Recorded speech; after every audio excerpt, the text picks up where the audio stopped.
Dobrý den, moje jméno je Jaromír Juklíček a dneska tady zodpovím všem, co se mě ptají proč.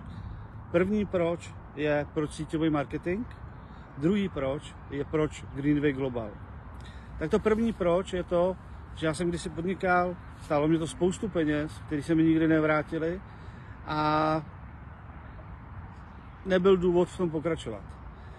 Oproti síťovému marketingu, do kterého jsem dal celkově ze začátku na to, abych se rozjel, 100 €, potřeboval jsem k tomu laptop a mobil a síťový marketing mi dal poprvé v životě svobodu v práci, protože v síťovém marketingu můžete pracovat odkudkoliv chcete. Jestli je to doma, jestli je to kancelář, jestli je to takhle u rybníka v krásné přírodě, je úplně jedno. Tam, kde máte signál, můžete pracovat. A to mi dává tu svobodu a tu úžasnou šanci vlastně si změnit svůj život. Nejenom osobní, ale i pracovní a finanční. Druhá otázka je, proč Greenway Global? Protože to je obrovská firma dneska. Je tady pouze 7 let a za tu dobu expandovala do více jak 50 zemí. Jelikož podniká v oblasti ekologických produktů, vyrábí produkty, prodává vlastní produkty, za který si ručí a ručí si i třeba 2letou zárukou, tak se mi to strašně líbí.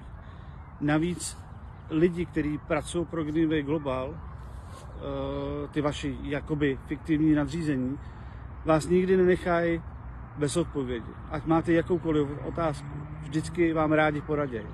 Ať je to Francouz, ať je to Ukrajinec, ať je to Rus, ať je to Němec, Čech, vždycky se s váma baví. Nikdy vám neřeknou ne a vždycky jsou za váma.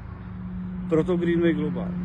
Navíc je to firma, která za poslední 2 roky šla strašným způsobem nahoru.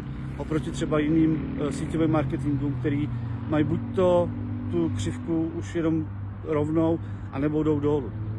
Proto Greenway Global.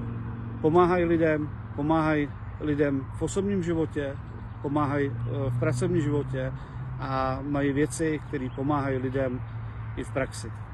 Proto mi to dává smysl.